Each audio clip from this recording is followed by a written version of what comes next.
Most business owners don't have a content problem when it comes to storytelling. What they have is a detail problem.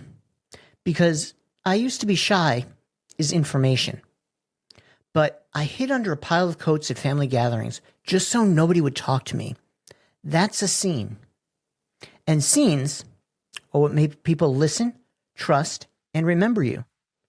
And after all, we're here to make sure that your story is the one they remember.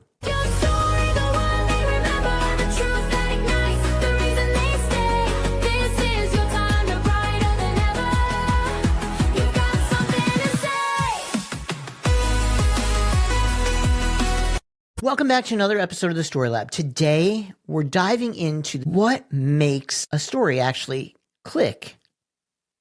And that's the details. So I'm going to walk you through a real story in my life. You know, the one where I hide under the coats just because I'm shy? Well, I'm going to talk to you about how the details in this story actually make it hit. Because we're not trying to be dramatic. We're trying to be understood. We're trying to grab people's attention and get them to lean in. So, pay attention to the details I'm giving here. Family gathering. And everybody's doing their thing. Some are laughing. Some are talking in the corner. Some of the kids are running downstairs. And the adults are asking the questions that they always ask kids. It's like 3 questions that they can only ask. Yeah, I'm doing well. And there I am, scanning the room like it's a battlefield. I'm looking for the safest place that I can disappear to. I don't care if I'm rude. All I care about is not being asked the questions, not being asked to talk. And I know from my past that the safest place to hide is underneath the coats, probably in one of my cousin's bedrooms, wherever the coats were stashed that night. Slowly slide away down the hallway, and I look. I look in the first room to the left, not there. But then I see my aunt and uncle coming out of the room right past that. And I know that's where my sanctuary is going to be. That's where my pile of coats that's going to keep me safe is located. So I slide in, and I slide under the coats, hoping nobody saw me. And this isn't like a hide and seek moment. This is like, I hope I become invisible. And under the winter coats, that smell of fabric, grandma's perfume, and Aunt Lily's laundry detergent that she used back in 1980, I feel myself calming down a little bit. Now, my cheeks are hot. I'm starting to sweat a little bit. I'm trying not to breathe too heavily. But the crazy thing is, I feel safe under the coats. Thinking, please don't notice me. Even if you're out there laughing and talking and living life, just don't notice me. Now that's a scene. That is a scene rich in details. And it's not just, I was shy. I was giving you details so you could see it, so you could feel what it might be like. That's how you tell a story. That's how you grab people's attention and pull them into what you're sharing. Business owners often give a summary. So I'm going to go a little bit further here, just so you can see what I'm saying. So that hiding didn't disappear when I grew up. I just got smarter. In my teens, I found comfort behind the lens of a camera. Because when you're behind the camera, nobody expects you to perform because you're the one that's capturing the performance.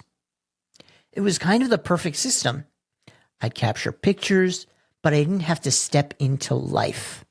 And then adulthood came in and said, cute strategy, buddy, but that's not going to work for you. Because in entrepreneurship, especially coaching, I have to be seen. Networking events, overwhelming. Couldn't hide under the coats there. And it's not because I didn't have value, but it's because the moment I walked into the room, I could feel everybody staring through me. Being on camera, paralyzing. So I did what a lot of smart people did, at least nervous ones. I created a persona. I became the antisocial guy. Not because it was true, although it was kind of true, but it was safer than to be seen and to be rejected. That persona was my adult coat pile. It was my protection. Now, here's a storytelling lesson. Details create trust because they prove you were there. When I was telling my story, did you doubt that it was my story? Did you doubt that I knew what it was like? Or did you doubt the pit in my stomach or the feelings I had when I was a kid hiding under the coats? I hope you didn't. Because when a story is told with detail, it allows you to understand it, to experience it, to go on the ride with somebody. So here are 3 kind of details that you want to make sure you're sprinkling into every story. Sensory details. What did you see, smell, feel, sound? Well, not sound, hear. Specific details, like what did you do in the actual moment? Like when you were crawling underneath those coats. So you want to include those sensory details, those specific details, and then the emotional details. What was the real thought? The unpolished thought. The thing that you were feeling that brought it all together. For me, please don't notice me. Don't look over here. Don't pay attention to this guy. Because that unpolished truth, that emotional connection, that's where your story connects with your audience's story. Now, here's your takeaway. If your stories aren't landing, it may not be your hook. You might need to set a better scene. So I want you to pick a business moment that you usually summarize, usually consolidate. And I want you to answer 3 really important questions. Where were you exactly? What's one sensory detail? And what was the exact thought in your head in that moment? Those 3 things, they make up your scene. That's the story you tell about that moment. Instead of just summarizing it, you tell that story because that's the story that's going to help you connect. Now, go put those together. And remember, when you're telling a story, think about things like the room. What was the lighting? What was the temperature? What was the smell? What noise did you hear? Was there a ticking of a clock? Or the hum of the heat? What did your body feel like?